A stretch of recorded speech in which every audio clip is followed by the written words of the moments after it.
بسم اللہ الرحمن الرحیم۔ اے لوگو سوال کر لو قبل اس کے جانب مشرق فتنہ برپا ہو اور مر کر زندہ ہونے کے بعد لوگ اپنے پیر اٹھا کر اپنے اجزاء پر سے گزرنے لگیں، اور قبل اس کے کہ مغرب میں کثیر لکڑیوں کی تعداد کے ساتھ آگ روشن ہو جائے اور شعلے بلند ہوں، اور قبل اس کے فتنہ عداوت و کینہ کے ساتھ یا اس کے مثل مصائب نازل ہوں اور صدائے واویلا بلند ہو، تو تم لوگ کہنے لگو کہ وہ امام زمانہ تو ہلاک ہو گئے یا کسی بیابان کی طرف چلے گئے، پس اس آیت کی تعویل اس روز ظاہر ہوگی۔ پھر غلبہ کرنے کو تمہارے لیے ہم نے قرار دیا، اور مال و اولاد سے ہم نے تمہاری مدد کی اور تمہارے دوستوں کی تعداد بڑھا دی۔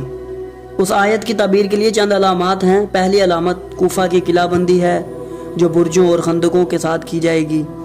کوفہ کی گلیوں میں مشکوں کا پارا پارا کر دینا اور جلا دیا جانا، اور 40 شب مساجد کا معطل رہنا، 3 علموں کا مسجد اکبر کے اطراف جنبش دیا جانا، جو علم ہائے ہدایت ہوں گے لیکن قاتل و مقتول دونوں جہنمی ہوں گے۔ نیز قتل کثیر، موت عام، نفس زکیہ کا رکن و مقام کے درمیان قتل ہونا، اور ان کے 70 ساتھیوں کا پشت کوفہ پر قتل کیا جانا، بہت سے انسانوں کا شیاطین کے ساتھ بتوں کی بیعت کرنے کی وجہ سے قتل کیا جانا۔ دوسری علامت سونے کی صلیب اور سبز جھنڈے کے ساتھ سفیانی کا خروج ہوگا۔ اس کا امیر قبیلہ بنی کلب کا ایک آدمی ہوگا۔ سفیانی 12,000 کا لشکر مکہ و مدینہ کی طرف بھیجے گا، جس کا سردار بنی امیہ کا ایک شخص ہوگا جس کو خزیمہ کہیں گے۔ اس کی بائیں آنکھ نہ ہوگی، دوسری آنکھ میں ایک خون کا نقطہ ہوگا۔ وہ دنیا پر ظلم و ستم کرے گا، اس کے جھنڈے کو کوئی گرا نہ سکے گا یہاں تک کہ وہ مدینہ پہنچ جائے گا۔ پس آل محمد سے چند مرد اور چند عورتوں کو جمع کرے گا اور ابو الحسن اموی کے مکان پر بھیج دیا جائے گا، اور آل محمد صلی اللہ علیہ وآلہ وسلم سے ایک آدمی کی تلاش میں ایک فوج بھیجے گا، جبکہ ضعیفوں سے چند لوگ مکہ میں جمع ہوں گے جن کا سردار عطفان کا ایک آدمی ہوگا۔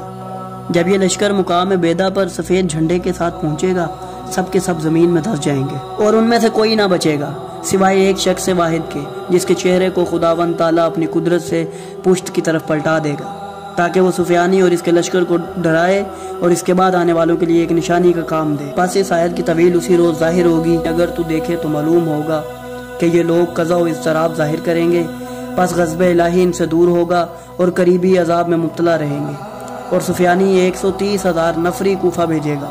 یہ لوگ مقام روحہ اور فاروق اور قادسیہ میں مقام مریم و عیسیٰ پر اتریں گے۔ ان میں سے 80,000 افراد کوفہ میں محلہ قبر ہود میں اور نخیلہ میں اتریں گے۔ پس روز عید قرباں کوفہ میں ایک ہجوم برپا کریں گے۔ اسی وقت ایک حاکم جو جبار، عنید اور ظالم ہوگا، ممکن ہے کہ لوگ اس کو ساحر و کاہن کہیں، پس وہ اس شہر جس کو بغداد کہتے ہیں 5,000 کاہنوں کو لے کر نکلے گا اور وہاں کے پل پر قتل کرے گا۔ اس قتل کی وجہ سے 3 روز تک دریا کا پانی خون اور اجسام سے اس قدر گندا ہو جائے گا کہ لوگ اس کا پانی ترک کر دیں گے، اور کوفہ میں ایسی باقرہ لڑکیوں کو اسیر کرے گا کہ کبھی نہ جن کے ہاتھ کھلے ہوں گے اور نہ ان کے سر سے نقاب اٹھا ہوگا، اور ان کو محلوں میں چھوڑ دے گا۔ اس کے بعد 1,00,000 نفری جن میں بعض منافق اور بعض مشرک ہوں گے کوفہ سے باہر آئیں گے، جو دمشق پہنچ کر خیمہ ڈالیں گے۔ ان کو کوئی شخص منع نہ کر سکے گا۔ اسی جگہ باغ شداد ہے۔